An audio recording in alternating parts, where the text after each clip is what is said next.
বিয়েবাড়ির মতো করে চলেন জালি কাবাব বানিয়ে ফেলি। আসলে বিয়েবাড়িতে যে জালি কাবাবটা বানানো হয় সেটার স্বাদ কিন্তু অতুলনীয় হয়। যাই হোক, আমি আমার মতো করে আজকে রেসিপিটা করব। তাহলে চলুন সহজভাবে একদম ঘরোয়া মশলা দিয়ে প্রথমে আমি বিফগুলা কিমা করে নিয়েছি। একটু মিহি করে কিমা করে নিতে হবে, ব্লেন্ডারের জাগে একদম মিহি করে নিতে হয়, তাহলে খেতে কিন্তু বেশি ভালো হয়, সফট হয় আর কি। এরপরে মিহি কুচি করে আমি এখানে দিয়েছি পেঁয়াজ, একদম মিহি কুচি করে দিতে হবে। কাঁচামরিচ দিয়েছি, তাও মিহি কুচি করে। লবণ দিয়েছি স্বাদ মতো। এরপরে দিয়ে দিব আমি এখানে একটুখানি গুঁড়া মরিচ, হাফ চা চামচের মতো। এরপরে দিয়ে দিয়েছি এখানে গরম মশলা। তারপরে দিয়ে দিয়েছি এখানে কাবাবের মশলা, আদা রসুনের পেস্ট দিয়েছি 1 টেবিল চামচ করে। লেবু রস দিয়েছি প্রায় 1 টেবিল চামচের মতো লেবুর রস। টমেটো পেস্ট দিয়ে দিয়েছি, এটা ডিপ ফ্রিজে ছিল তাই দেখতে এমন লাগছিল। টমেটো পেস্টটা দেওয়ার পর এখন ব্রেড ক্রাম্ব মানে পাউরুটির গুঁড়া যেটা সেটা দিয়েছি। পাউরুটিটা আমি ব্লেন্ডারে জাগে গুঁড়া করে নিয়ে তারপর ওখান থেকে দিলাম। অল্প অল্প দিয়ে আমি এই ব্যাটারটা খুব ভালো করে মিক্স করে নিব, যাতে ভালো করে মিশে যায় সব কিছু। এরপরে এটা কাবাবের শেপ দিয়ে নিব।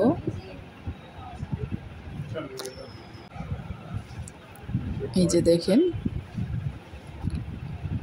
এখন এভাবে গোল গোল করে নিয়ে হাতের তালুতে একটা জোরে চাপ দিতে হবে, তাহলে দেখবেন কাবাবের শেপটা সুন্দর হয়। মানে বিয়ে বাড়িতে যে কাবাবটা হয় সেটা একটু পাতলা হয়, পাতলা একটু বড় করে ওরা কাবাবটা বানিয়ে থাকে। জাস্ট গোল করে নিয়ে দুই হাতের তালুতে একটা জোরে চাপ দেবেন। এই যে এইভাবে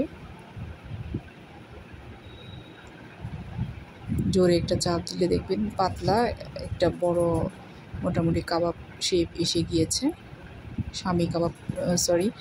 জালি কাবাবটা কিন্তু এরকমই হয়, বিয়ে বাড়িতে যে জালি কাবাবগুলো দেওয়া হয় সেগুলো এরকম। এভাবে করে ডিপ ফ্রিজে ফ্রোজেন করে রেখে দিতে পারবেন। এখন আমি আপনাদেরকে কয়েকটা ভেজে দেখাবো। সয়াবিন তেল দিয়েছি, সয়াবিন তেলটা গরম হতে থাক। আর এদিকে আমি নিয়েছি টোস্টের গুঁড়া। আর এখন যে কাবাবগুলা রেখেছি সেগুলো আমি টোস্টের গুঁড়াতে প্রথমে একটু কুট করে নিব। তারপর এখানে 2টা ডিমও ভেঙে রেখেছি, দেখতে পাচ্ছেন। আর জালি কাবাব প্রথমে একটু টোস্টের গুঁড়াতে এভাবে করে ভালো করে টোস্টের গুঁড়াতে গড়িয়ে নিতে হবে। তারপর আপনি ডিমের মধ্যে দেবেন। এটাই আসলে মূল বৈশিষ্ট্য জালি কাবাবের। এটা প্রথমেই ব্রেড ক্রাম্বে দিয়ে তারপরেই ডিমে চুবাতে হয়। আর অন্য সবগুলো প্রথমে ডিমে চুবিয়ে তারপর ব্রেড ক্রাম্বের সাথে গড়িয়ে তেলে ভাজা হয়। এই যে এক এক করে আমি এটা কাঁটা চামচের সাহায্যে তেলের মধ্যে দিয়ে দিচ্ছি। লো মিডিয়াম হিটে মোটামুটি ভালো করে একটু সময় নিয়ে ভাজবেন, যাতে ভিতরটাও খুব ভালো করে কুক হয়ে যায় আর কি। যেহেতু বিফ একটু সময় নিয়ে রান্না করাই ভালো। এখন উপর থেকে চিকন করে আমি এভাবে জালির মতো করে দিচ্ছি। এটাকে আসলে এই জন্যই বলা হয় জালি কাবাব। এই যে ডিম সেটা এভাবে করে দিয়ে দিব সব।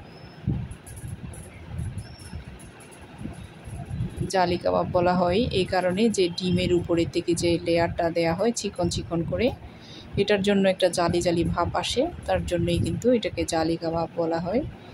আর এটা দেখতেও সুন্দর, খেতেও একটু অন্য কাবাবের চেয়ে ভিন্ন হয়। মিডিয়াম হিটে বেশ কিছুক্ষণ করে একটু রান্না করবেন, যাতে কুকটা ভালো করে হয়। যেহেতু বিফ যেহেতু একটু শক্ত জিনিস, সেটা একটু কুক হতে সময় লাগে। চিকেন তো খুব সহজেই সিদ্ধ হয়ে যায়, যার কারণে আমি উল্টে পাল্টে এগুলো সুন্দর করে ভেজে নিব। ওপর পিঠ উল্টে দিয়ে তারপর আবার একটু আমি ডিমের এভাবে করে লেয়ারটা দিয়ে দিচ্ছি, চিকন করে লেয়ারটা দিয়ে দিচ্ছি।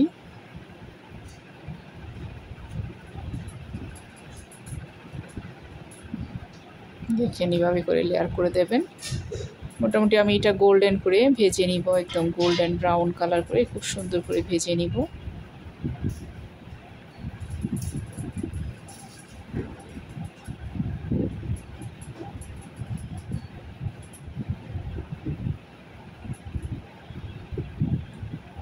এভাবে সবগুলো উল্টেই দিচ্ছি। আর এই ফাঁকে বলে নিচ্ছি, আমার রেসিপি ভালো লাগলে প্লিজ একটা লাইক কমেন্ট করে আমার পাশে থাকবেন। আর ফেসবুক পেজ থেকে যারা দেখবেন আমার পেজটাকে ফলো দিয়ে দিবেন। ইউটিউব চ্যানেল থেকে দেখে থাকলে আমার চ্যানেলটাকে সাবস্ক্রাইব করে আমার পাশে থাকবেন। এই যে হয়ে গিয়েছে, আমি সার্ভ করে নিয়েছি। খুবই মজার একটা খাবার।